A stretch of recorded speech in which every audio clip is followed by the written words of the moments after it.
नमस्कार। गुरु ज्ञान के ऑडियो आर्टिकल प्रोग्राम में आपका स्वागत है।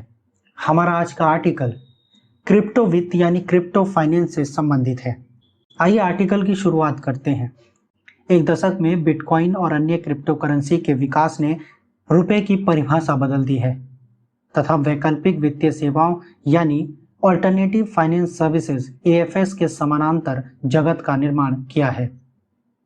इस प्रकार के विकास ने क्रिप्टो व्यवसायियों को पारंपरिक बैंकिंग क्षेत्र में प्रवेश करने की अनुमति दी है। AFS एक ऐसा शब्द है जिसका उपयोग अक्सर उन प्रदाताओं द्वारा प्रदान की जाने वाली वित्तीय सेवाओं की श्रेणी का वर्णन करने के लिए किया जाता है जो संघ द्वारा विमित बैंकों और मितव्ययिता के बाहर काम करते हैं। अब बात करते हैं इससे संबंधित मुख्य बिंदुओं पर। क्रिप्टो द्वारा दी जाने वाली वैकल्पिक सेवाएं हैं जैसे मुख्य रूप से उधार देना और उधार लेना, बैंकों को लाभ पहुंचाना जैसे निवेशक डिजिटल करेंसी की अपनी होल्डिंग्स पर ब्याज अर्जित करते हैं। अक्सर वे बैंक में नगद जमा पर बहुत अधिक या ऋण वापस करने के लिए क्रिप्टो के साथ संपार्श्विक के रूप में उधार लेते हैं। कानून के अनुसार बैंकों के लिए नगद रिजर्व रखना आवश्यक होता है ताकि यदि कुल ऋण में से कुछ बैड लोन में परिवर्तित भी हो जाए तो यह सुनिश्चित किया जा सके कि ग्राहक अपना धन निकाल सकेंगे। जबकि क्रिप्टो बैंकों के पास इस प्रकार का कोई भी रिजर्व नहीं होता है और वे जिन संस्थानों के उधार देते हैं उनमें जोखिमपूर्ण गतिविधियों की संभावना अधिक रहती है। इस प्रकार के जमा की गारंटी केंद्रीय बैंक के समर्थित जमा बीमा निगम द्वारा नहीं दी जाती है। साइबर हमले, बाजार की प्रतिकूल स्थिति या अन्य परिचालन या तकनीकी कठिनाइयों के कारण निकासी या स्थानांतरण पर अस्थायी या स्थायी रोक लग सकती है। बात करते हैं स्टेबल कॉइन की। स्टेबल करेंसी वह क्रिप्टो करेंसी है जो आमतौर पर डॉलर से जुड़ी होती है। वे ब्लॉकचेन लेनदेन के लिए डिजिटल रूप में सरकार द्वारा जारी धन का स्थिर मूल्य प्रदान करने के लिए होती हैं, लेकिन निजी संस्थाओं द्वारा जारी किए जाते हैं। क्रिप्टो करेंसी स्थिर प्रकृति की होती है जिससे भुगतान या ऋण जैसे लेनदेन के लिए यह कम व्यवहारिक है। यहीं से स्टेबल कॉइन का महत्व बढ़ जाता है। स्टेबल कॉइन जारीकर्ता को सरकारी संस्थानों की तरह भंडार बनाए रखने के साथ साथ उसकी निगरानी करनी चाहिए, लेकिन इस बात की कोई गारंटी नहीं है कि वे वास्तव में वे डॉलर के समर्थन का दावा करते हों। अब बात करते हैं केंद्रीय बैंक डिजिटल मुद्रा की।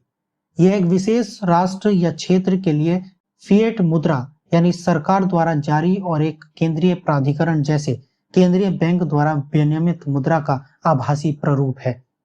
केंद्रीय बैंक सरकार की क्रिप्टो करेंसी जारी करने की क्षमता की जांच कर रहे हैं। यह सैद्धांतिक रूप से केंद्रीय बैंक द्वारा नियंत्रित धन की विश्वसनीयता के साथ क्रिप्टो की सुविधा प्रदान करेगा। अमेरिका और भारत सहित कई देश केंद्रीय बैंक की डिजिटल मुद्रा विकसित करने का विचार कर रहे हैं। बात करते हैं विकेंद्रित वित्त की।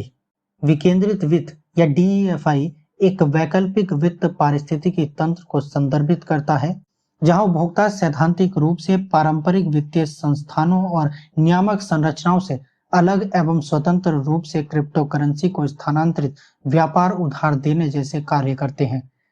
DEFI का उद्देश्य कंप्यूटर कोड का उपयोग करके वित्तीय लेनदेन की प्रक्रिया में बिचौलियों और मध्यस्थों को समाप्त करना है। इस प्लेटफॉर्म को समय के साथ अपने डेवलपर्स और बैंकर्स से स्वतंत्र होने के लिए संरचित किया जाता है और अंततः यह उपयोगकर्ताओं के एक समुदाय द्वारा शासित भी किया जाता है। अब बात करते हैं क्रिप्टो वित्त या क्रिप्टो फाइनेंस के महत्व की। वित्तीय समावेशन।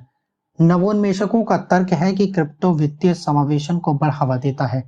इससे उपभोक्ता बैंकों के वित्तीय अपनी होल्डिंग्स पर असामान्य रूप से उच्च रिटर्न अर्जित कर सकते हैं। त्वरित और मितव्ययी लेनदेन। क्रिप्टो फाइनेंस पारंपरिक संस्थानों द्वारा लंबे समय से बहिष्कृत लोगों को त्वरित, सस्ते और बिना निर्णय के लेनदेन में संलग्न होने का अवसर देता है। चूंकि क्रिप्टो अपने ऋणों का समर्थन करता है अतः सेवाओं को प्राय किसी प्रकार की क्रेडिट जांच की आवश्यकता नहीं होती है।